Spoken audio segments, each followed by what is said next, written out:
días. ¡Ánimo!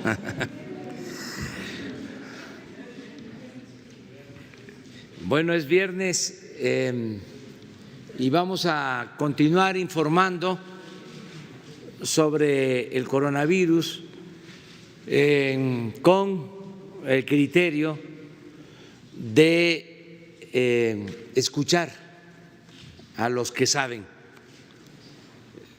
no politizar este tema y que sean los técnicos, los médicos, los científicos los que nos orienten y manejen toda la política, la acción que se tiene que seguir llevando a cabo, porque no estamos comenzando, para la atención de este virus. Esto es muy importante. Una cosa es la política y otra cosa es la salud pública,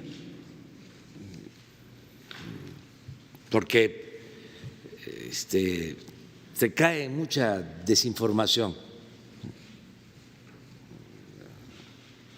Opinan, todos se vuelven expertos y desinforman, mienten.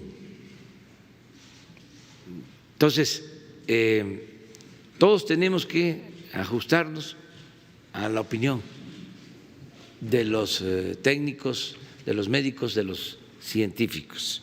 Esa es la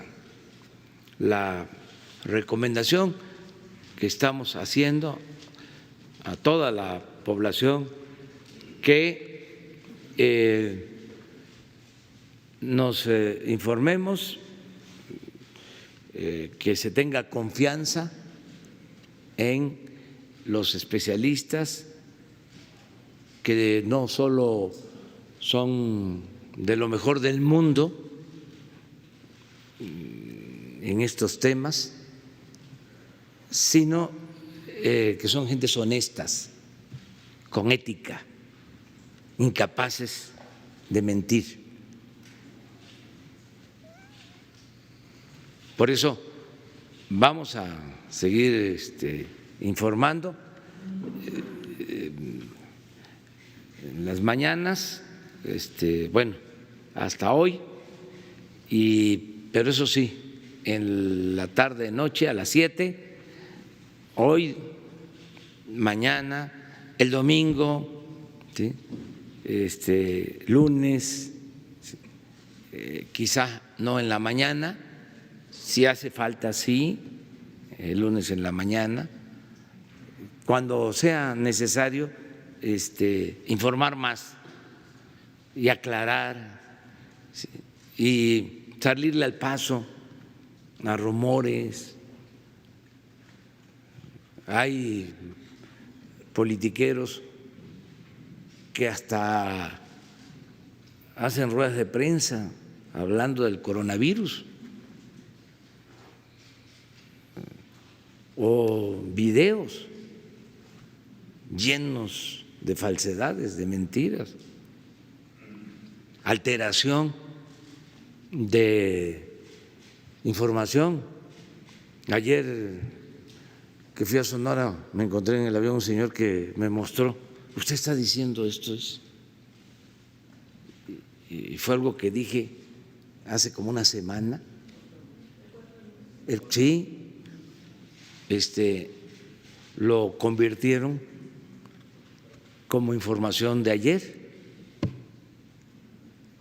Una falta de ética, ¿no? De profesionalismo.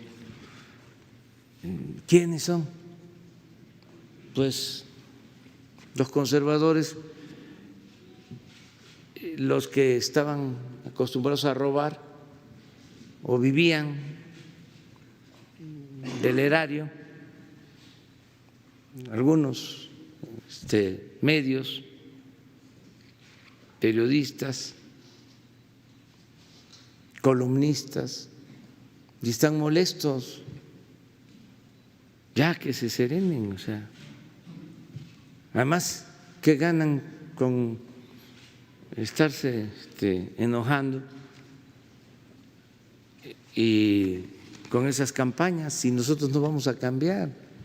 O sea, ya está demostrado que somos muy perseverantes. ¿Ustedes creen que yo voy a dar un paso atrás en el combate a la corrupción? Ni para tomar impulso.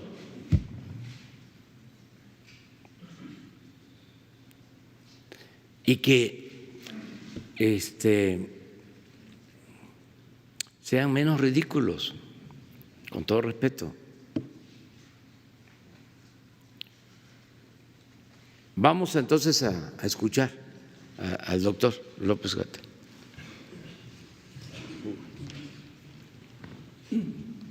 Muchas gracias, señor presidente, secretario, colegas, directores generales. Muy buenos días a todas y todos ustedes. Continuamos solo con algunos detalles de lo que ayer platicábamos sobre el coronavirus y justamente como dice el presidente, en los últimos 2 días nos ha llamado la atención este fenómeno de desinformación.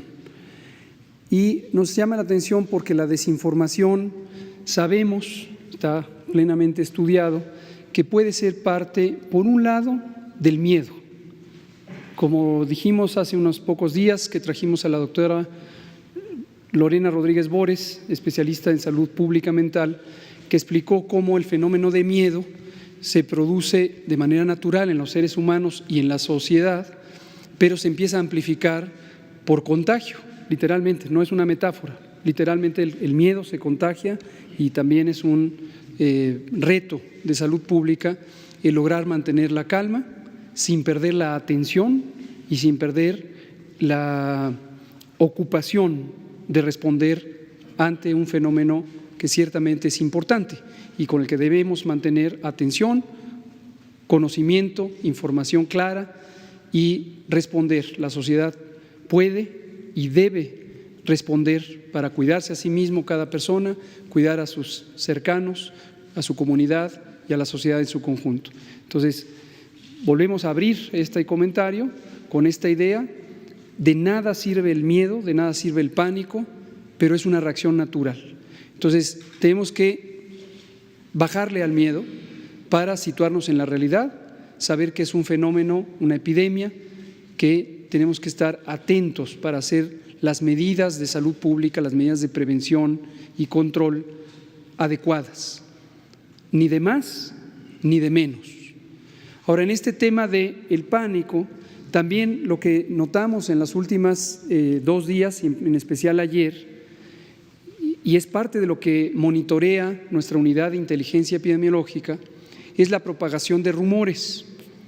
Y la propagación de rumores es un fenómeno que puede amplificarse por una respuesta social de miedo, pero también puede ser inducido por desinformación dirigida.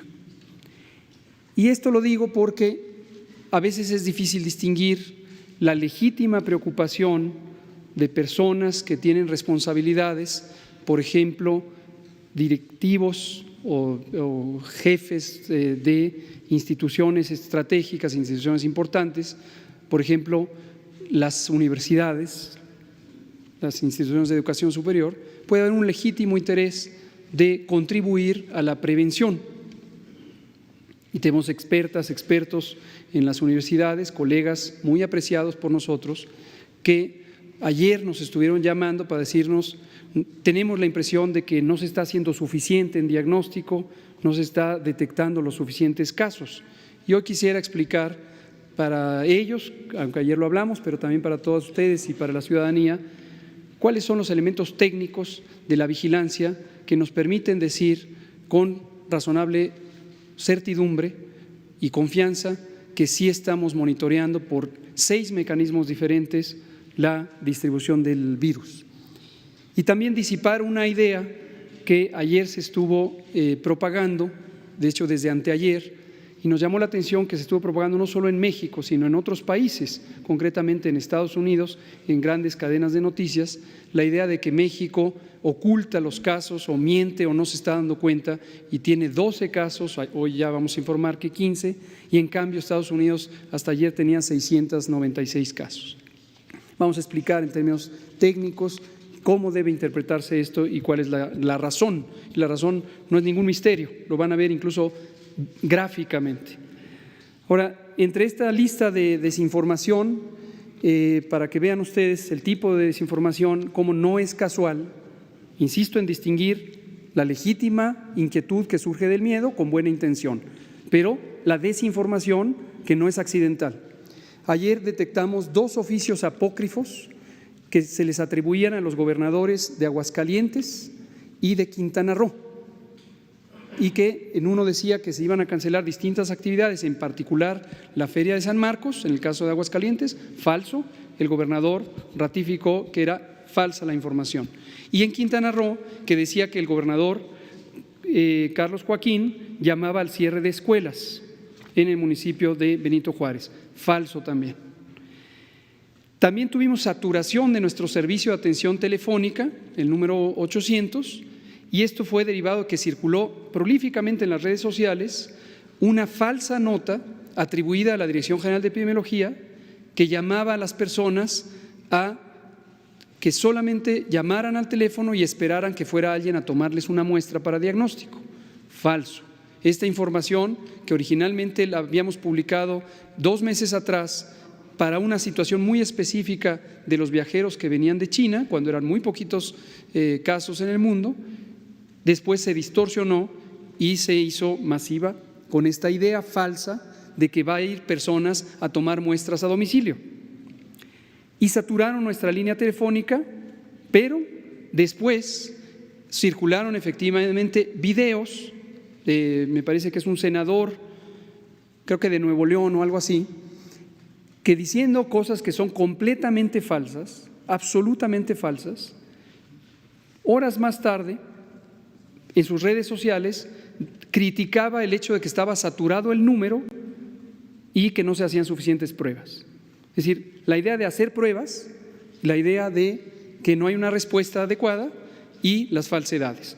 Otra cosa que creo que es desafortunada, esto lo digo con absoluto respeto al poder legislativo, ambas cámaras han hecho sendos pronunciamientos, en el caso de los diputados de manera formal por parte de la Junta de Coordinación Política, en donde exhortan a la Secretaría de Salud y al Consejo de Salubridad General, uno, a declarar el estado de emergencia. Hemos explicado múltiples veces por qué no hay criterios para declarar el estado de emergencia sanitaria, pero además le exhortan o nos exhortan en la Secretaría de Salud a hacer exactamente lo que venimos haciendo desde el 3 de enero.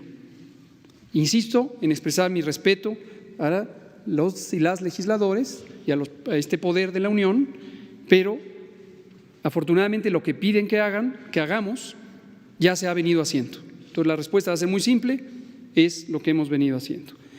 Y por último destaco 2 cosas. Una, estas oleadas de miedo también afectan a los altos dirigentes políticos y pueden llevar a una situación no adecuada de cancelaciones anticipadas de eventos. Hemos dicho desde el inicio que en el plan técnico de respuesta tenemos contempladas las posibles posposiciones, reducciones o cancelaciones de eventos, pero no es saludable que eso se haga sin una base técnica, porque entonces empiezan a proliferar las cancelaciones y las repercusiones no son solo las económicas y sociales que derivan de eso, sino que desgastan las intervenciones de salud pública encaminadas al distanciamiento social. Si estas intervenciones se hacen demasiado pronto, lo único que ocurre es que se aplican cuando no sirve y cuando hay que aplicarlas ya hay un desgaste económico y social que hace que no se puedan aplicar. Entonces hacemos un llamado a la calma en ese sentido, reiteramos, insistimos en que tenemos perfectamente identificado el plan técnico de que podría ser útil hacer restricciones de eventos públicos, pero no hay que hacerlo de manera desordenada y sin que esté acoplado a la realidad epidemiológica.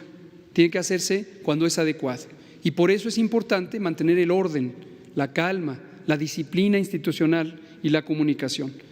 Y lo otro es el contexto internacional. Estados Unidos, como conocemos, hace 48 horas decretó una ampliación de lo que ya había establecido desde febrero, que es la restricción de la entrada de viajeros internacionales provenientes de sitios donde hay transmisión. Originalmente lo hizo a inicio de febrero para el caso de China y hace un par de días lo amplió a los países europeos, excepto el Reino Unido. Un poco difícil de visualizar cuál podría ser la mecánica, en el sentido que el Reino Unido tiene una transmisión semejante a la de los otros países europeos. Pero más allá de eso, llama la atención que estas medidas extremas no son necesariamente las que se usan en varios países del mundo. Destaco Canadá, vecino de la región y vecino directo de Estados Unidos, país donde también hay una fluida relación económica y social. Canadá no está usando este tipo de medidas, como México tampoco está usando este tipo de medidas.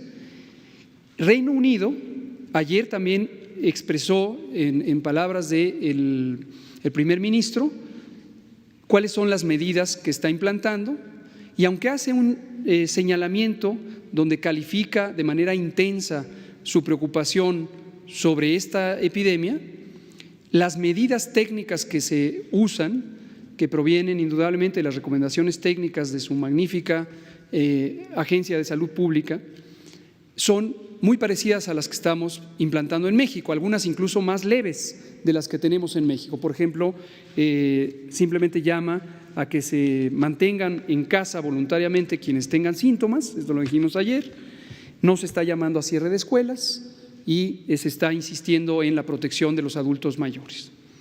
Vámonos a los datos. En este mapa, que procede de la Organización Mundial de la Salud, que lo publica todos los días, quiero destacar dos cosas. Tienen ahí los casos acumulados, que los presentamos todos los días en la noche, y lo que llama la atención positivamente es cómo la epidemia empieza a ceder en algunos lugares, concretamente en China. Esto lo pueden ver en la tabla que está en el lado izquierdo de la diapositiva. En el último renglón tenemos el penúltimo renglón, tenemos la región de Asia sudoriental, que es la región donde está China, y ya solamente en las últimas 24 horas hemos tenido 32 casos provenientes de esa región, no solo de China. Entonces, esto es importante porque si uno se fija solamente en los acumulados, siempre van a ser grandes. Ya se acumularon 125,000 casos en el mundo, 80,000 en China, pero en China ya no están aumentando los casos. Y en la región suroriental de Asia, que incluye a Japón, que incluye a Corea, Tailandia, etcétera, ya no se están acumulando tantos casos, quedan poquitos, van en una fase de descenso. Y geográficamente la epidemia se ha desplazado desde luego a otras regiones. Y lo segundo que quiero destacar es cómo el mapa hay que interpretarlo visualmente con cuidado, porque uno ve el país completo marcado, en este caso en color rojo, como países con transmisión activa, pero como lo voy a ejemplificar con el mapa de Estados Unidos, esta transmisión ocurre en parches, no necesariamente es todo el país. El mapa de México lo que nos muestra, esta es la actualización, es donde ha habido los casos confirmados, agregamos 3 más respecto al informe que dimos ayer, 4 más porque el informe lo habíamos dado en 12 casos, ahorita tenemos 15 casos, y obviamente los casos sospechosos seguirán aumentando y en la medida en que se descartan, se pasan a los casos descartados que están en la casita verde ahí al inicio. Destaco que de los casos confirmados en México, de los 15 casos, el 80%, como suele ocurrir y se describió en los otros países, son casos de enfermedad leve, se han tratado en domicilio con las medidas generales y con el aislamiento preventivo. Y solamente ha habido 3 casos hospitalizados, ninguno de ellos graves, y los que han estado hospitalizados han estado principalmente para cuidar el tema de transmisión y en un caso sí, porque hubo un corto periodo de 24 horas donde hubo cierta alteración respiratoria. En la siguiente se ve el mapa de Estados Unidos. Esto ocurre en todos los países. Ayer presentamos Alemania, España y Francia. La transmisión es en parches. Vean el mapa de Estados Unidos, lo que está marcado en color más oscuro son los sitios donde se considera que hay transmisión comunitaria. Hemos explicado que transmisión comunitaria es donde ya se propaga al interior del sitio y no solamente a partir de los casos importados. Y son estas 4 esquinas del país.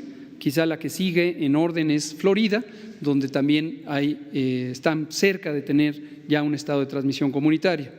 Entonces, si uno considera que la afluencia de personas desde Estados Unidos a México es el mecanismo por el que podría entrar el virus a México, eso es correcto, pero si uno considera el número de personas que vienen de Estados Unidos como si todos estuvieran infectados, pues es completamente incorrecto, porque al estar focalizado, entonces la mayor cantidad, la enorme mayoría de personas que viajan no tienen manera de contagiar porque están sanos, sin menospreciar la idea de que algunos pudieran estar con enfermedad y ser contagiantes. O esto puede ser para connacionales que fueron a Estados Unidos o regresaron, o fueron a Europa, o también nacionales de estos otros países.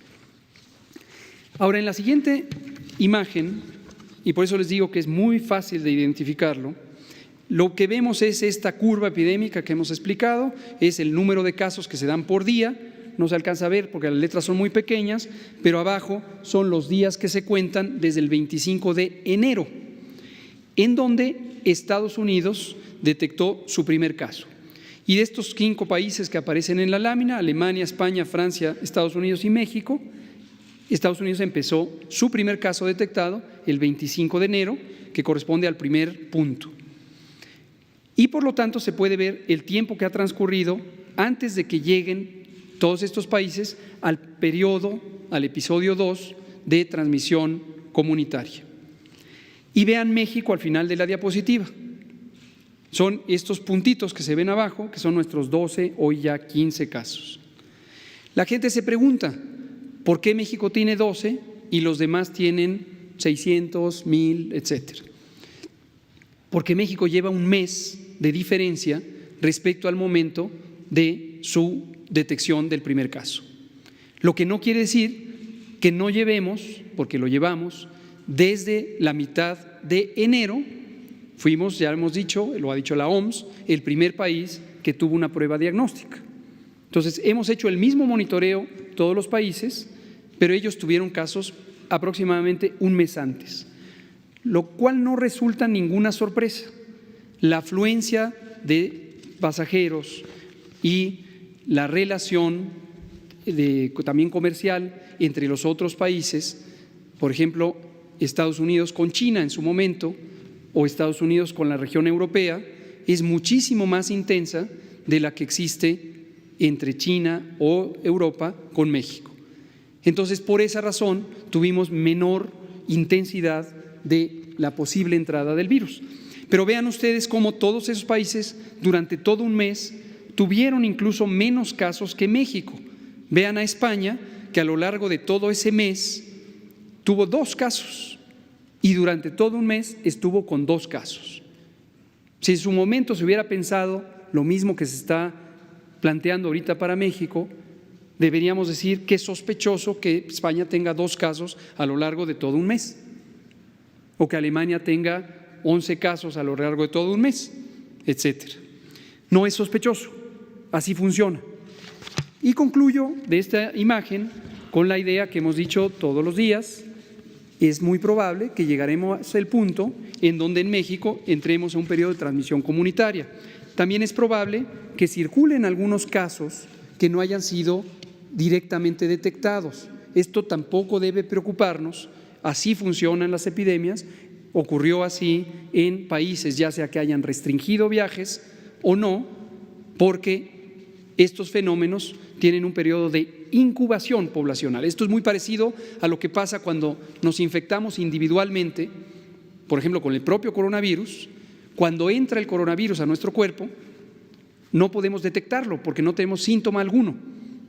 Y si hiciéramos pruebas en la garganta todos los días, hasta que encontramos el primer día en que hay virus, también pasarían 7 a 14 días antes de que presentemos los síntomas. Y eso médicamente se llama periodo de incubación. En la población pasa lo mismo. Hay un periodo donde no hay manera de encontrar todos los casos existentes o todas las infecciones existentes, porque son demasiado pocas. Pero hay un momento en donde ya hay suficientes como para empezar la transmisión. Así funciona y lo que hay que hacer, y así lo hemos hecho, así lo hace Canadá, así lo está haciendo el Reino Unido, así lo hace la gran mayoría de los países, es estar preparados para responder apropiadamente en identificar los casos, diagnosticarlos, aislarlos preventivamente y estudiar a los contactos. Y cuando se pasa a la transmisión, donde ya no son rastreables las cadenas de transmisión, porque son muchos, están también todas las otras medidas de salud pública que hemos comentado. Esta misma noche vamos a explicar algunas de las medidas, como lo hemos hecho antes, pero en este periodo esperable de transición hacia la fase 2. Ya lo explicaremos técnicamente en la noche. Ahora, pasemos al tema, y me voy ya más rápido, de las pruebas. Esta idea de cuántas pruebas y estas comparaciones de pruebas por millón de habitantes y que Corea ha hecho 200,000 pruebas, etcétera, no tienen una repercusión sobre la capacidad de identificar a los casos. ¿Por qué razón? Porque hay muchos mecanismos con los que se puede documentar la circulación o no circulación de los virus. Y les platico lo que hacemos en México siguiendo el modelo combinado de vigilancia. En primera, para aclararlo de manera directa, no es ningún misterio y no tenemos que ocultar nada. Arrancamos en este ejercicio desde enero con estas 9,100 pruebas. Las 9,100 pruebas están distribuidas en el Laboratorio Nacional, el INDRE, que reservamos 1,500 a nivel central, y todas las demás las desplazamos a los laboratorios estatales de todo el país, 31 laboratorios, el laboratorio de la Ciudad de México, otras 200, y los 6 laboratorios de apoyo que están en Institutos Nacionales de Salud y hospitales de especialidad, también del ISSSTE, también del Seguro Social. Hemos querido descentralizar el diagnóstico desde el inicio. Ahora, lo que se muestra en la gráfica es la cantidad de pruebas que se han hecho o que se han necesitado hacer porque ha habido casos sospechosos a los que se les hace la prueba. Y se ve por estado y vean que todavía hay una reserva importante de pruebas en cada sitio. Y obviamente vienen nuevos insumos que llegarán oportunamente para seguir haciendo tantas pruebas como sea necesario de acuerdo a la fase epidémica de la enfermedad. En la siguiente lo que vemos es el estudio de contactos, es una tabla resumen con los 15 casos que tenemos, su sitio de residencia o el sitio donde se identificaron y el número de contactos que se han estudiado para cada uno de ellos. Entonces aquí ya voy enumerando los 6 mecanismos de vigilancia. El primero es la detección de casos sospechosos y la definición de sospechoso es muy importante porque nos permite lo más oportunamente posible detectar a las personas posiblemente infectadas. La gran mayoría de ellas, 269, se han descartado porque se les ha hecho la prueba y se ha encontrado que no tienen el coronavirus. Y solo 15 se ha encontrado que sí lo tienen. Y luego, segundo método es estudiar los contactos. Y esto lo que nos permite es ver que no se estén propagando el virus. Hago notorio también que de los 253 contactos, solamente uno resultó positivo al coronavirus en uno de los casos, cuando los demás tampoco tenían el contagio. Entonces eso es una señal positiva de que no hay una propagación. Los otros 4 métodos son este monitoreo de virus que hacemos en el país. Tenemos un panel de 14 virus que son importantes en enfermedad respiratoria, influenza A y B, metaneumovirus, varios virus y también el coronavirus.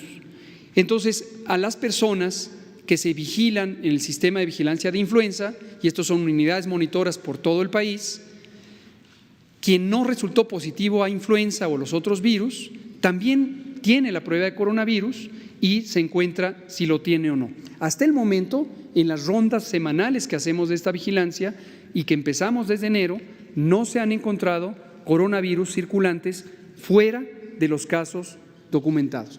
Y los 2 últimos métodos son vigilar la ocurrencia de infecciones respiratorias, tanto las que se parecen a coronavirus, porque son un poco más intensas, como las que son comunes. Los catarros comunes se vigilan y hay millones de catarros comunes todos los años. Esta es una vigilancia histórica que existe desde los años 70, pero lo que nos permite ver es en el tiempo si aumentan o disminuyen, y en un momento dado esto lo tenemos hasta el nivel de cada unidad de salud y cada municipio y cada jurisdicción sanitaria y cada estado. Entonces, si hubiera una señal en donde en lugar de haber lo esperado de infecciones respiratorias empezaran a aumentar, es una señal muy temprana que no necesita de la confirmación diagnóstica para decir ahí podría estar emergiendo la transmisión comunitaria de coronavirus. Entonces, son mecanismos combinados que nos hacen eficiente y oportuna la vigilancia. Termino con una cosa muy importante. En esta diapositiva se ilustra algunas, no son todas, de las relaciones que hemos tenido para el propósito de la preparación y la respuesta con organismos tanto privados como sociales. Incluye la Conferencia del Episcopado Mexicano, porque sabemos que todas estas entidades sociales y privadas también son contribuyentes importantes de la respuesta. Básicamente las relaciones que hemos tenido, en algunos son acuerdos para poder difundir información. Por ejemplo, en las iglesias de la Iglesia Católica, desde hace 3 semanas se difunde información y además se ha hecho cierto cambio de prácticas en la ceremonia religiosa para disminuir el riesgo de transmisión en el tema de la homilía y estas cosas. Y con Google, con otras empresas dedicadas a informática, también hemos tenido una colaboración, incluso ofrecida por ellos mismos, para poder privilegiar el acceso a la información creíble, verificable y que se disminuyan los rumores y las falsedades. Con Aeroméxico, desde hace una semana más o menos, ellos han difundido a todos sus clientes información de salud pública preventiva que proviene de nuestros propios materiales hechos por el gobierno, por la Secretaría de Salud, y también ellos ofrecieron, y ya lo empezaron a hacer, un tamizaje de síntomas a todos los pasajeros de Aeroméxico que salen. En agradecimiento a esta empresa de aeronáutica, porque eso ayuda también a proteger no solo a los mexicanos y mexicanas, sino al resto de la población mundial. Muchas gracias. ¿De una vez? Preguntas. Usted, colega, usted, Hans, y luego nos vamos con 3 mujeres. Por favor, ahí está usted, la primera. Buenos días, subsecretario. Alberto Rodríguez, de SDP Noticias. Solo para que le quede claro a la población esas comparaciones de las pruebas que se hicieron para el coronavirus. En este mes en que España solo tuvo 2 casos, ¿tienen el dato de cuántas pruebas se hicieron y compararlas con las pruebas que hicieron en ese mes en México? Esa es una pregunta. Y otra, ayer usted dio una información que se puede también prestar a malas interpretaciones. ¿Dio a entender usted de que si una persona que es adulta, pero digamos de mi edad, menor de 60 años, tiene síntomas de coronavirus, no debe acudir a un hospital y darle preferencia a las personas que son mayores de 60 años o aquellas que tienen enfermedades crónicas? Gracias por preguntar ambas cosas.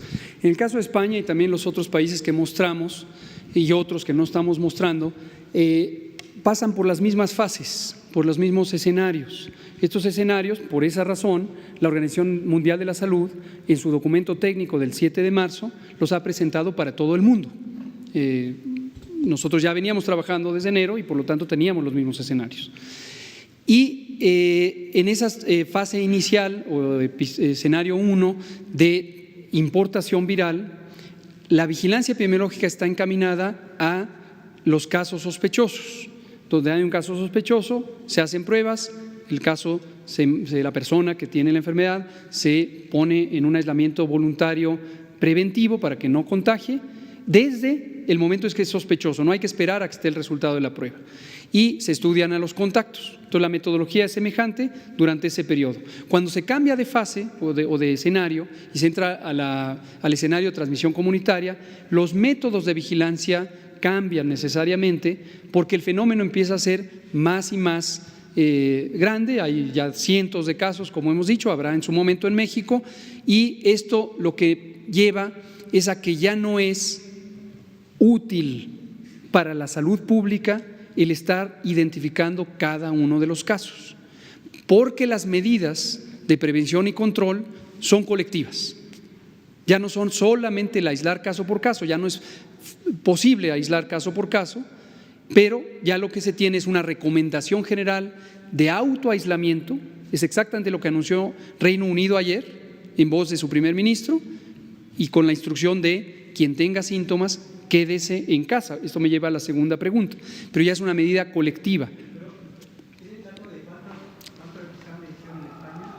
Lo podemos conseguir, no tengo el dato puntual, pero sabiendo que usaron el mismo método que hemos estado usando en México en el episodio 1, seguramente es algún número pequeño de casos, porque la vigilancia estaba orientada a los casos sospechosos, ¿no? Sobre la segunda cosa, es muy importante. De esta falsedad y distorsión que se hizo del comunicado de nuestra unidad de inteligencia, vamos a aclarar. Sí es correcto que recomendamos que las personas que tengan síntomas respiratorios, síntomas de una infección respiratoria, fiebre, dolor de garganta, tos, estornudos, moqueo, fatiga, dolor de cabeza, si no tienen un antecedente de viaje a los sitios donde hay transmisión activa, si no tienen un conocimiento de que estuvieron en contacto con una persona viajera de esos sitios, que a veces no es la persona mexicana que fue afuera, sino vino el pariente. Si no tienen ese conocimiento y no tienen las condiciones de riesgo para complicarse, mayores de edad, mayores de 60 años, menores de 5 años, mujeres embarazadas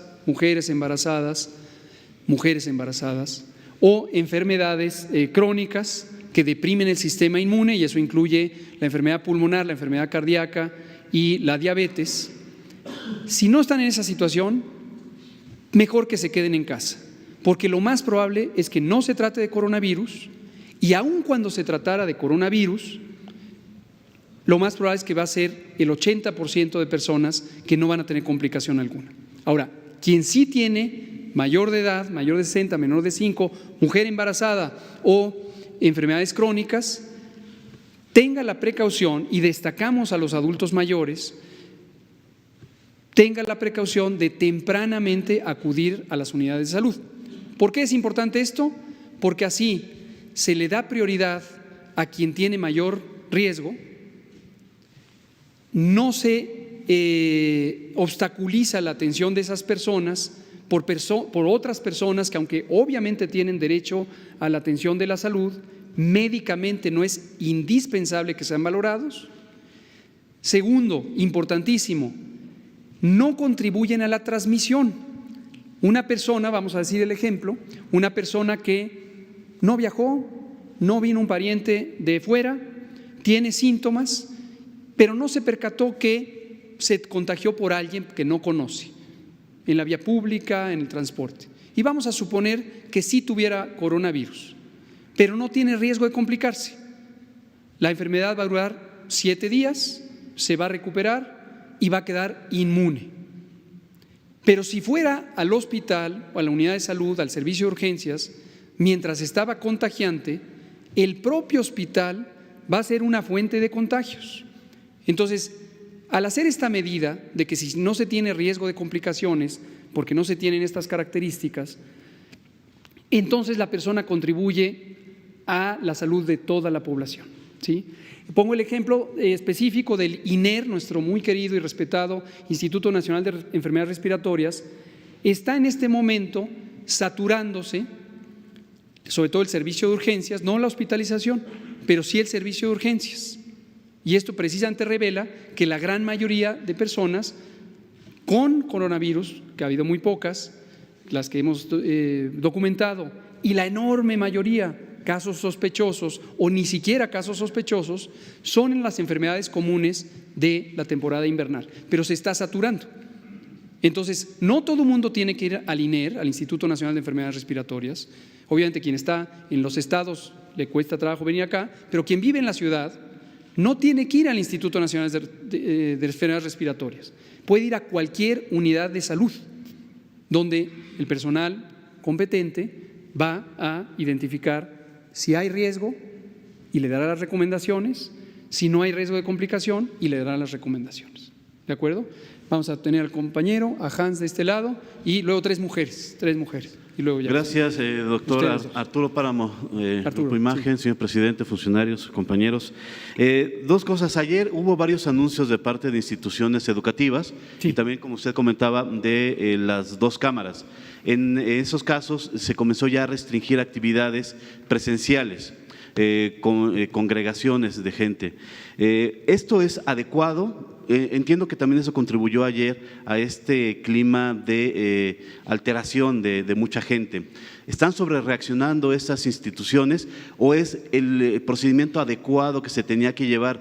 Usted ayer comentó que más o menos eran 30 días, ahorita se repitió, 30 días, 40 días, en lo que se aparecería el primer caso de contagio comunitario. Esto cae hacia finales de este mes, ayer lo comentábamos, y no sé si a eso se deba las medidas que están tomando ya de una vez estas instituciones, si hubo alguna instrucción o algún apoyo de ustedes de consulta para que se tomaran esas determinaciones y se comenzara ya con esta restricción de actividades.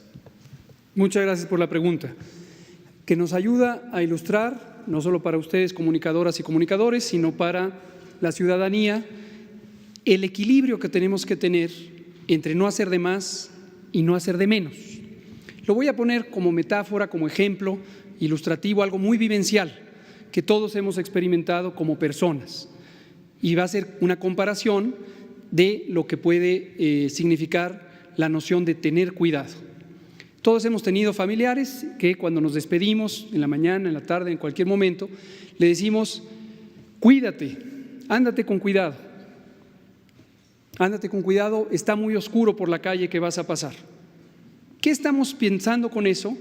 Cuídate, que puede haber un problema de seguridad, puede haber un accidente físico, puede haber que choque, etcétera.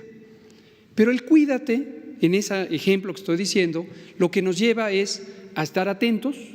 O sea, lo que recomienda uno cuando le dice al familiar: mi hijo, cuídate por favor, es pues estate atento, vigila a tu alrededor, cruza por el paso peatonal, si manejas usa el cinturón de seguridad, obviamente no manejes y tomes, no vayas usando el celular mientras vas manejando, pero es una noción general de cuidado, proporcional a la situación. Diferente decir: hijo, cuídate, por favor no salgas, esta es una situación peligrosa, mejor cancela la fiesta a la que vas a ir. No, ¿sabes qué? Imposible, la escuela no tienes que ir ahora porque ayer asaltaron a una persona ahí en la esquina. Son dos nociones. La primera es una precaución razonable, la otra es producto del pánico, producto de la ansiedad, una exagerada acción que interfiere con las actividades normales de la vida. Lo uso como una metáfora, un ejemplo, pero creo que a todos nos es vivencial, todos hemos vivido esto. Veámoslo ahora en el tema de la epidemia. En su momento, cuando haya transmisión comunitaria, va a ser de mucha utilidad restringir la movilidad en espacios de congregación masiva, porque sí se sabe que las congregaciones masivas nos llevan a que haya personas en cercanía suficiente para la transmisión por gotas respiratorias, por lo que hemos explicado.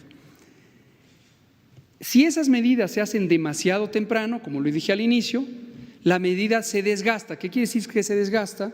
Que no podemos mantener las escuelas cerradas por mucho tiempo, no podemos mantener las actividades comerciales restringidas por mucho tiempo, porque empieza a tener consecuencias negativas. Si lo empezamos desde un momento donde el virus es muy escaso en la población, porque hay muy poquitas personas, incluyendo las que están identificadas, las 15, y las posibles personas que pudieran no estar identificadas y que estuvieran transmitiendo, pero son muy poquitas. Entonces, si restringimos, lo que va a ocurrir es que el efecto de la intervención de no se junten realmente no tiene mucha utilidad. Y en cambio, como ya lo hicimos desde temprano, el sistema educativo, económico, está en una situación de presión porque empieza a tener interrupción de las funciones para las que está hecho, y cuando venga la transmisión comunitaria ya no se puede sostener, porque entonces ya hay riesgo de que se cancele el ciclo escolar o de que haya pérdidas económicas muy lamentables, no solo los grandes dinero, en la comunidad, la señora de la fonda, el carpintero, esas son personas de carne y hueso que son afectadas económicamente en sus ingresos, ¿no? Los niños que se quedaran en un momento dado en la escuela, pues ¿qué van a hacer los papás? Mamá y papá no van a poder ir al trabajo, etcétera, ¿no? Entonces, refiriéndome a la pregunta específica, ayer efectivamente el Tecnológico de Monterrey, institución privada, y la Universidad Nacional tomaron 2 acciones, son distintas. En el caso del Tecnológico de Monterrey, anticipó la salida, el término del ciclo escolar.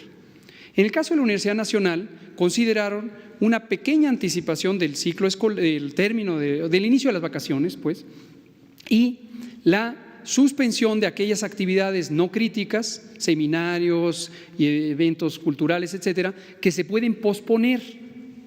Entonces, lo que hicieron es pospongámoslo para después. Por cierto, la Suprema Corte de Justicia de la Nación, la semana pasada, anunció una medida semejante. Tuvimos la ocasión de hablar con el ministro presidente de la Suprema Corte, el ministro Arturo Saldívar, a quien agradezco además su total apertura, confianza en las autoridades sanitarias del Poder Ejecutivo, y lo que externó es: estamos simplemente donde son actividades no esenciales, que son igual actividades de divulgación, seminarios, etcétera, y que podemos hacerlos por otro mecanismo, por videoconferencia, pues si decidimos, mejor los pasamos a videoconferencia. Entonces, en resumen, ¿son medidas posiblemente útiles? Sí. ¿Son indispensables en este momento? No. Si no afectan a la funcionalidad de las instituciones o a la economía o a la sociedad, bueno, que se hagan. Es un cuídate, mijo, y no es un deja de hacer cosas porque algo te va a pasar. ¿De acuerdo? Y respecto a esto mismo, pero también con respecto a lo que inició usted en su exposición, ¿de qué manera las autoridades de salud estarán contrarrestando toda esta desinformación, información de mala fe que se está gestando en las benditas redes sociales? Sí. Porque entiendo que ustedes tienen sus canales de información a través de Facebook, de Twitter, cuentas oficiales en donde dan a conocer la información que aquí se da, pero la potencia que tienen las redes creo que está, no, bueno, más bien no sé si ustedes consideran si está rebasada por estos rumores que se dan. También la potencia de esta conferencia de prensa sirve de mucho, pero ¿de qué manera se va a contrarrestar a través de esta unidad de inteligencia toda esta desinformación que se ha estado generando en los últimos días? ¿Cómo no? Tenemos varios mecanismos. Uno que anuncio ya desde ahorita, y agradezco aquí al vocero de Presidencia y director general de Comunicación Social, Jesús Ramírez Cuevas. Vamos a tener ya un repertorio de spots, de mensajes directos a la sociedad, directos a la comunidad, en audio y en video, y esto nos va a ayudar, porque va a haber información creíble, documentada, que está encaminada a proteger a la población. Agradezco también a Genaro Villamil, director del sistema de radiodifusión, del sistema público de radiodifusión, que nos va a alojar estos materiales, y también nos ha dado espacio en entrevistas que hacemos los distintos funcionarios en este sistema público de radiodifusión. Incluye también las estaciones de radio, por ejemplo, de instituciones públicas como Radio Educación, etcétera. Entonces, lo que vamos a hacer es un poco más activos en posicionar los mensajes. Otro mecanismo es cuando vemos que hay una comunidad con una preocupación legítima, como es este ejemplo que pongo de la Universidad Nacional Autónoma de México. El doctor Samuel Ponce de León, director del Programa Universitario de Investigación en Salud, coordina un grupo interno de la universidad, un cuerpo asesor sobre el tema. Él es un experto en infectología y en epidemiología, y entonces tuvimos ayer en la noche un diálogo sobre sus preocupaciones. Le dije, estas preocupaciones técnicas son las mismas que nosotros tenemos, estamos ocupados en ello. Estas otras, y le dije, mira, esto viene de una campaña de desinformación por esto y esto y esto otro. Entonces también hay un asunto de vinculación. La última, que pedimos su ayuda y apelamos a la ética informativa que obviamente ustedes tienen como reporteros, pero por extensión pedimos la ética informativa de los que deciden las políticas editoriales de los distintos medios privados. Es de extraordinaria ayuda cuando hay una actitud generosa de responsabilidad. Y aquí quiero reconocer de manera pública a dos medios. Uno es Reforma, el periódico Reforma. Tuvimos una conversación con el editor en jefe, con Roberto Zamarripa, y lo que dijimos es, punto y aparte, hay temas controversiales, con temas políticos, ustedes tienen su línea editorial, nosotros somos el gobierno, tenemos lo que tenemos y lo respaldamos y estamos convencidos de lo que hacemos, pero sabemos que es un tema que puede ser político. Pero coronavirus no es un tema político y el propio Reforma dijo, vamos a tratar no políticamente, sino técnicamente un tema técnico. Lo mismo pasó con Grupo Fórmula, el grupo de radiodifusión, también en una conversación muy amigable ofrecieron dar los espacios informativos apropiados y mantener una línea técnica de esto. Apelamos, insisto, a que la actuación sea de responsabilidad, que sea de un compromiso con el país y no con intereses peculiares políticos, económicos, nacionales o internacionales, que lo único que hacen, si se politiza esto, si se contamina esto, si se erosiona la credibilidad de los mensajes, es que se genera pánico y nos va a hacer daño a todas las personas que estamos, no solo en este país, sino en el mundo. Ese es el tamaño de la responsabilidad.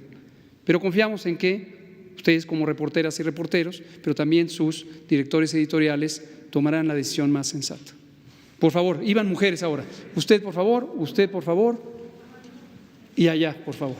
3 mujeres, por favor. Usted, sí. Buenos días, Shaila Rosagel, corresponsal de Grupo Gili, El Imparcial de Sonora, La Crónica de Mexicali y Frontera de Tijuana. Ahorita dijo algo interesante, doctor, que en California, en Estados Unidos, ya hay transmisión comunitaria. Yo le quiero preguntar si se van a tomar algunas medidas especiales en el estado de Baja California, de nuestro lado, en las ciudades de Tijuana, Mexicali, pues por este siempre hay mucho intercambio, ¿no?, de personas en la frontera, entonces que van y vienen, algunos que trabajan, otros de compras, si va a haber algo especial en Baja California. Y también preguntarle, ayer que acompañamos al presidente a su gira Sonora, me tocó ver ahí en el aeropuerto algunas personas haciendo compras, pues digamos de pánico en las farmacias de vitamina C, porque en sus estados ya se agotaron, es lo que comentaban, si esto sirve de algo para evitar la propagación, si nos podría dar este mensaje. Y bueno, tengo una pregunta para el presidente sobre el tema de energía, no sé si se la puedo hacer ahorita o después. ¿De una vez? Sí, bueno, pero terminamos el tema. Sí, ok. Bueno, en el tema de energía, la próxima semana van a dar a conocer este plan ya de los proyectos energéticos. ¿Qué tanto se están considerando los proyectos en materia de energías renovables como energía fotovoltaica, solar, energía eólica? Y pues, ¿qué es lo que le han pedido los empresarios de este sector de energías renovables pues al gobierno para poder invertir en estas áreas? Sobre el tema de salud, le comento, hace unos pocos días tuvimos una reunión con la Conferencia Nacional de Gobernadores. El gobernador de Baja California Sur, Carlos Mendoza Davis, quien es el presidente de la CONAGO, propició esta reunión en un acuerdo con el secretario de Salud, el doctor Jorge Alcocer, y la colaboración del IMSS, del maestro Zoe Robledo. Y tuvimos la reunión, fue muy productiva porque lo que nos permitió es que las autoridades estatales, que a su vez son autoridades sanitarias reconocidas por la Ley General de Salud, tuvieran información de primera mano, resolvieran dudas. Fue una reunión muy productiva en donde se habló de manera técnica sobre esta situación. Y la semana siguiente, el doctor Alcocer, quien es además de secretario, el presidente del Consejo Nacional de Salud, convocó al Consejo Nacional de Salud en su reunión ordinaria, no fue ninguna cosa extraordinaria, ya tocaba y se convocó. Y entonces hemos estado con estas conversaciones con los 32 estados de la República a través de sus gobernadores y gobernadoras y también de sus secretarias y secretarios de salud.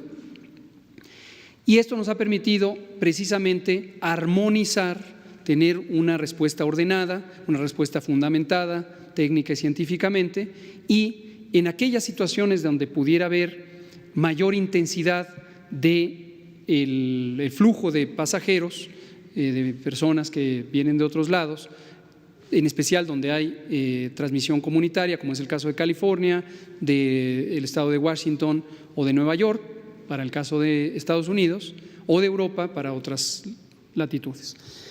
Esto incluye, por ejemplo, Quintana Roo, con su aeropuerto internacional, incluye sus puertos marítimos. Y en el caso de Baja California Norte, y lo mismo, los puertos marítimos, el de Ensenada es un puerto muy grande, y también la frontera en Tijuana. Aquí es importante visualizar que hoy el flujo posible de coronavirus vendría del norte al sur, no del sur al norte. Es decir, en un momento, si fuera técnicamente necesario considerar mecanismos de restricción o de intensificación de la vigilancia, tendríamos que considerar no que México va a llevarle el virus a Estados Unidos, podría ser que Estados Unidos se lo traiga a México. Y en el caso específico de Baja California, en la zona norte, tanto Mexicali como Tijuana, y en especial Tijuana, sí, ya desde el inicio, el propio gobierno, en acuerdo con nosotros, el gobierno estatal, ha tenido una vigilancia un tanto más activa, que básicamente consiste en los mecanismos de divulgación de información. Es una información muy práctica y es un estándar también técnico internacional. Es lo que históricamente han hecho los Centros de Control de Enfermedades de Estados Unidos cuando hay una epidemia en cualquier parte del mundo, y ponen estos avisos de viajeros que dan instrucciones sobre a qué elementos hay que estar atentos. Y el mensaje básico es: el que estuvo fuera en un sitio donde hay transmisión activa o tiene conocimiento de que recibió a una persona que provino de un sitio de transmisión activa, si en los siguientes 14 días a que estuvo fuera o a que recibió al viajero presentara síntomas, fiebre, dolor de cabeza, tos, etcétera, que se considere como un caso sospechoso y acuda a atención médica o a comunicarlo a la autoridad sanitaria con los mecanismos que hemos estado explicando. Entonces, mi agradecimiento al gobierno de Baja California Norte. Hemos estado en total coordinación, hay llamadas muy frecuentes de los gobernadores y de los secretarios con el doctor Alcocer, y vamos resolviendo las inquietudes que tengan y consideramos que están haciendo lo correcto. Compras de pánico son parte del pánico. Es decir, cuando hay un acúmulo desmedido de materiales, ya sea comida, ya sea vitaminas u otros medicamentos, por ejemplo para la fiebre, cubrebocas, ya lo hemos dicho muchas veces, su inutilidad como medida preventiva, no convienen. Uno, porque muchas de estas compras, además de estar empujadas por el miedo, están empujadas por la especulación comercial. El que fabrica cubrebocas quiere hacer su agosto con los cubrebocas. El que fabrica desinfectantes quiere hacer su agosto con los desinfectantes. Al inicio de la epidemia, cuando tuvimos el caso que estuvo temporalmente en Sinaloa, hubo compras de pánico de desinfectantes. Entonces, aquí lo que les pedimos es: ayúdenos a divulgar la información de mitos y de realidades. Ayer lo presentamos. ¿Qué sirve? ¿Qué no sirve? Concretamente, la vitamina C, el ácido ascórbico, es un producto que comúnmente se asocia con la idea de que protege de las infecciones respiratorias. Es una protección bastante indirecta. La vitamina C tiene un papel en los mecanismos de funcionamiento del sistema inmune. Es una cofactor, se llama médicamente, es una sustancia que ayuda a que funcione bien el sistema inmune. Y en general, si uno está bien alimentado, si uno come frutas y verduras ricas en vitamina C, su sistema inmune va a estar facilitado, pero no quiere decir que es una vacuna, no quiere decir que es una protección, no quiere decir que de manera específica reduce el riesgo. Entonces, comprar pastillas de vitaminas, y en específico vitamina C, no contribuye sustancialmente a protegerse. Alimentarse sanamente, preferir productos naturales y no comida chatarra, productos que tienen una diversidad nutrimental y no exceso de calorías, exceso de grasas, exceso de sal, exceso de azúcares añadidos, es mejor los productos naturales en general. Ninguna vitamina es indispensable para esto. Ahora, hidratarse sí. Todas y todos debemos beber 2 litros de agua simple al día, al menos. Donde hace calor se puede beber más. Mejor si no son botellas de PET porque contaminan, ¿no? Puede ser un material de reuso. Y hay que mantenernos hidratados. 2 litros al día, 8 vasos al día. A eso nos va a ayudar a todos. Pero tampoco es una vacuna ni una protección específica. Colega.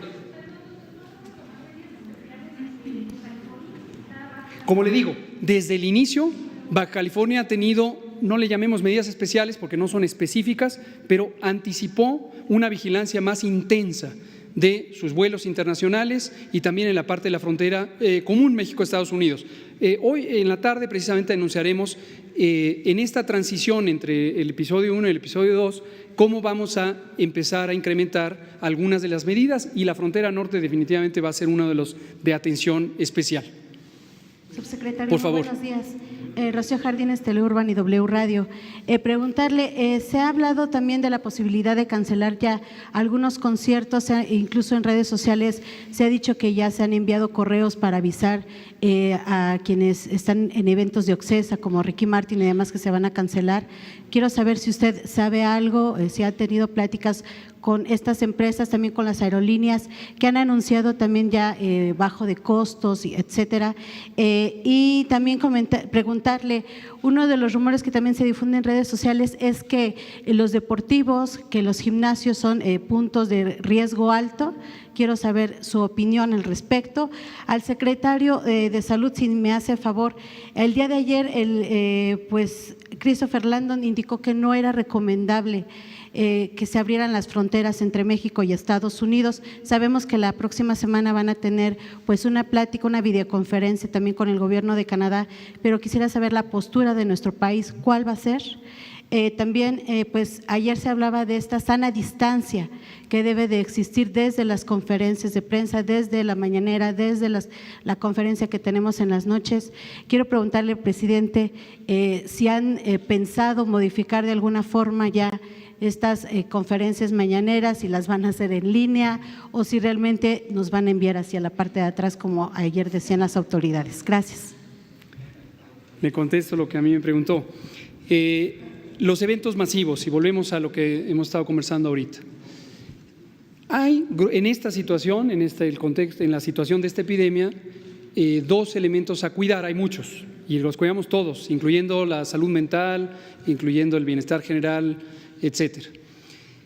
Pero en este asunto de los espacios públicos, el uso de los espacios públicos para eventos masivos, conciertos, ferias, etcétera, hay 2 cosas, al menos, hay muchas consideraciones, pero 2 importantes a considerar.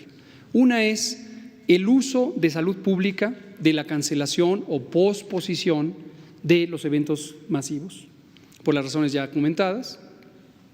Tener en cuenta que no es la única medida.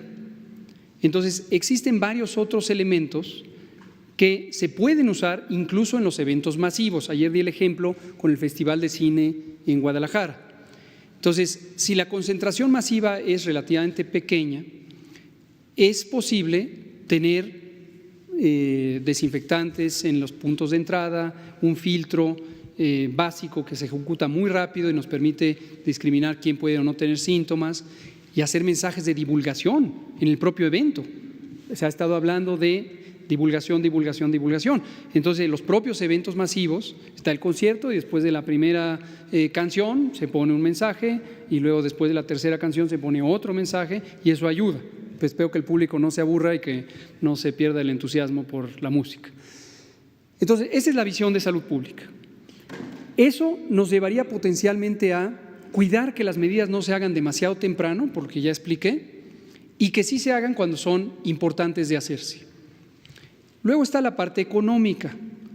Hacer un evento masivo tiene su costo, porque hay contratos de por medio de toda la clase de servicios que se ponen ahí, hay viajes internacionales y por lo tanto son boletos de avión, hay hoteles, hay seguros, etcétera. Algunas de estas cancelaciones anticipadas, quizá no pocas, la razón por la que están empujando hacia cancelar es porque es más barato cancelar ahorita que cancelar después, como ocurre cuando uno viaja y compra un boleto de avión y si uno cancela 24 horas antes, o los hoteles, si uno no se presenta al hotel, pues le cobran la noche. Mientras que si uno avisa con cierto tiempo, distintas políticas en distintas situaciones, pues puede que no cueste o cueste menos. Entonces, cuando se piensa en el costo de estos eventos masivos, una consideración que hacen los propios patrocinadores es: mejor me anticipo a cancelar o a posponer y negocio ya que lo voy a tener en octubre en vez de tenerlo en abril o en mayo. Y esa es la motivación. Ahora, afortunadamente ha existido este diálogo y de parte del gobierno ha existido desde el inicio este elemento de disciplina, de orden, de alcance a la sociedad en su conjunto. El gobierno es responsable de la conducción del Estado y eso implica también a los sectores social y privado. Social, como lo ejemplifiqué con la Iglesia, que es una de las también muy grandes e importantes. Entonces, en OCESA concretamente, mañana vamos a tener una reunión extensa con OCESA, bueno, no sé qué tan extensa, pero para tratar de manera detallada.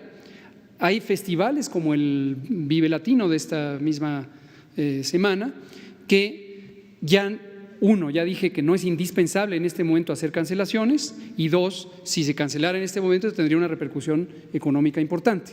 No solo para la compañía que va a tener ganancias, sino para toda la economía también un poco social que está en torno al evento.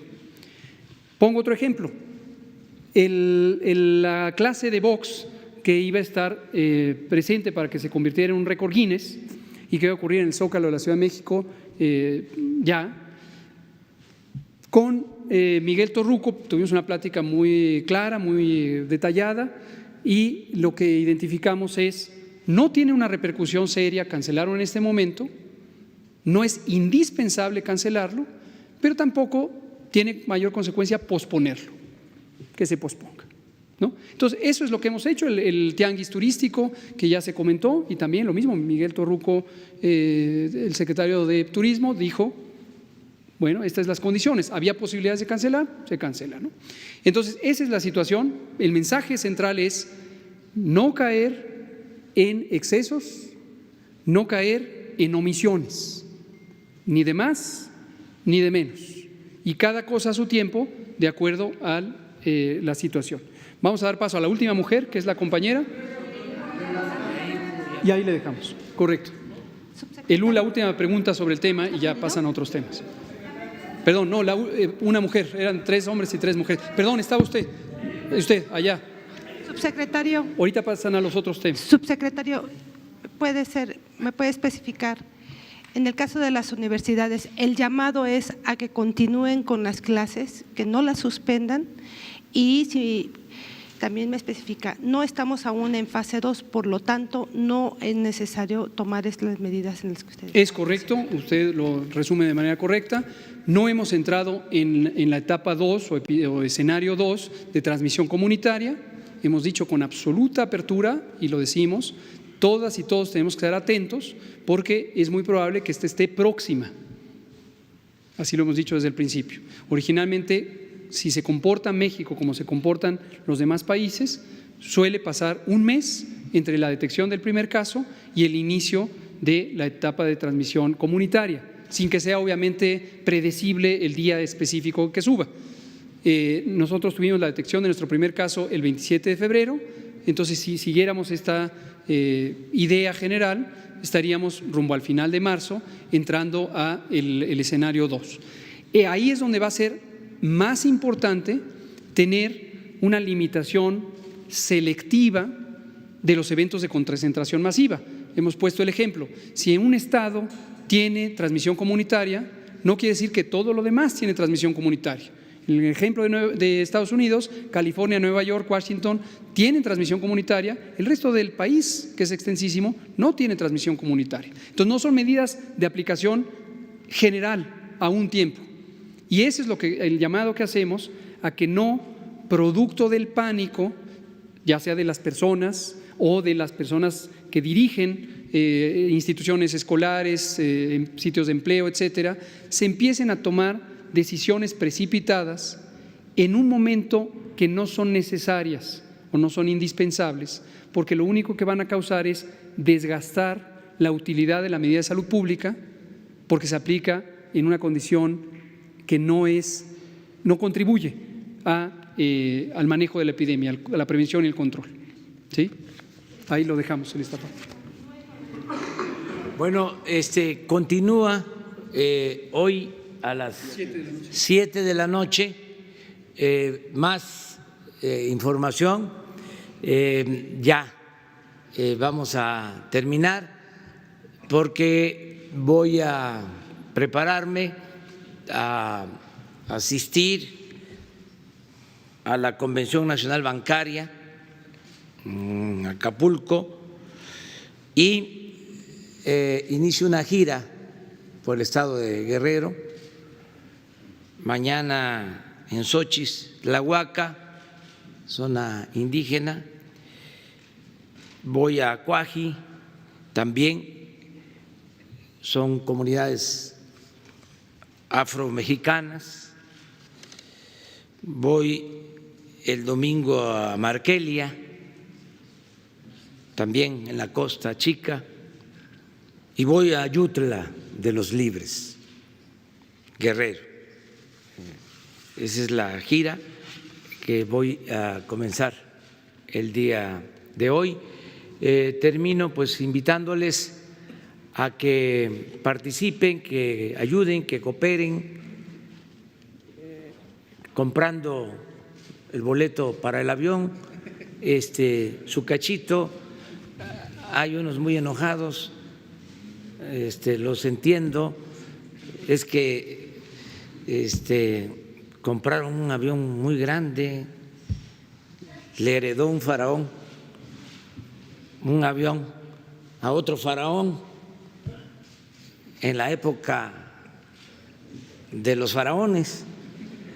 Entonces, ahora que se está rifando el avión, requerían otro faraón, pero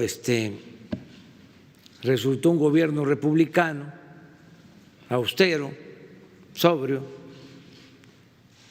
Están molestos, quisieran que continuara el mismo régimen de corrupción, de injusticias, de privilegios, de derroche. Entonces están muy molestos. Vi a algunos rompiendo los cachitos. ¿Qué culpa tiene? Hagan copias. Bueno, no, otros en estos últimos tiempos quemando libros, cosas así, realmente de mucho atraso, ¿no? Entonces, que esas actitudes, pues que bajemos, ¿no?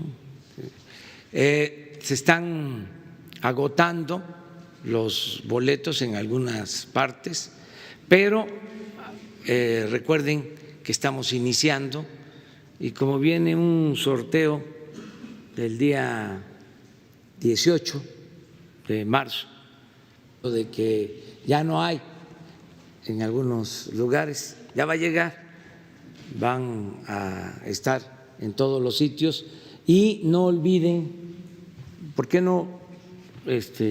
Bueno, aquí está.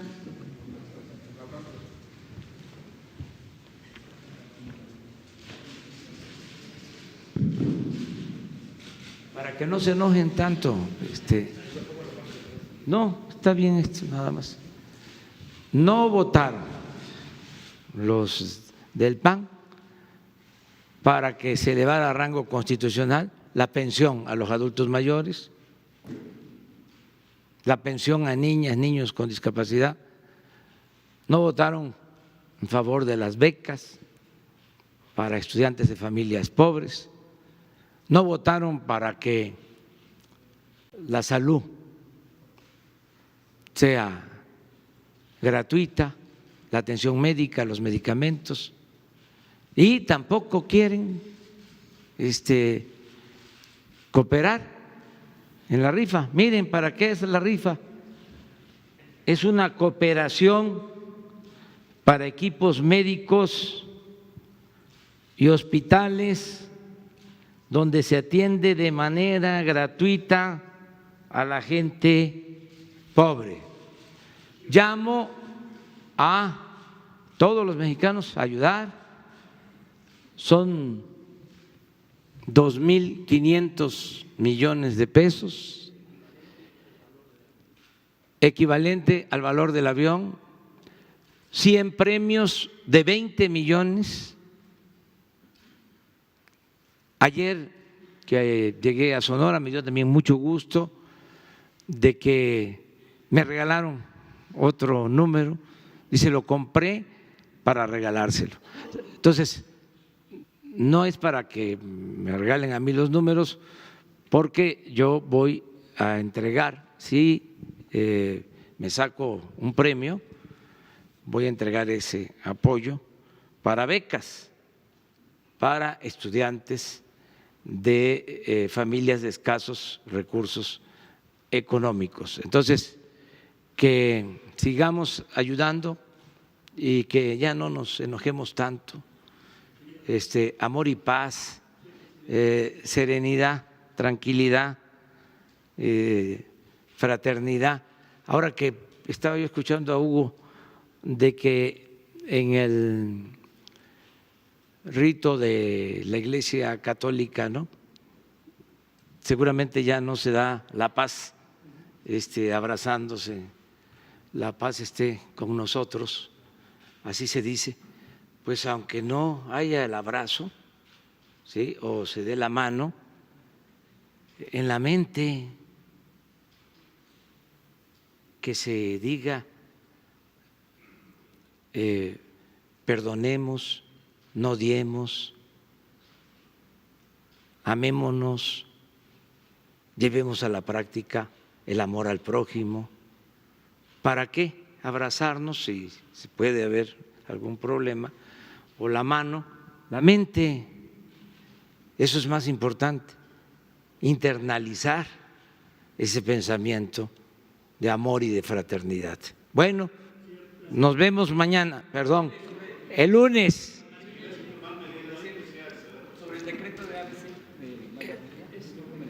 Sí, pero el lunes informamos bien, porque es importante darle todo el tiempo al coronavirus para que no haya desinformación y vamos a informar. Si les parece, el lunes nada más es el quién exige los precios, la información breve sobre el avance de obra en la refinación, en la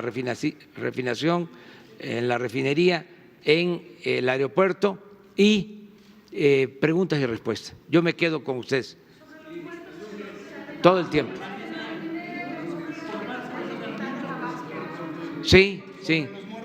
Hablamos el lunes. Yo sé que hay muchas cosas, pero vamos a seguirnos encontrando. Les decía que hoy voy a la comisión, a la convención bancaria y voy a una gira y voy a estar hablando todo el tiempo. Y el lunes aquí temprano, hoy a las 7 de la noche, de nuevo, lo de coronavirus. Entonces, aquí nos vemos. Muchas gracias.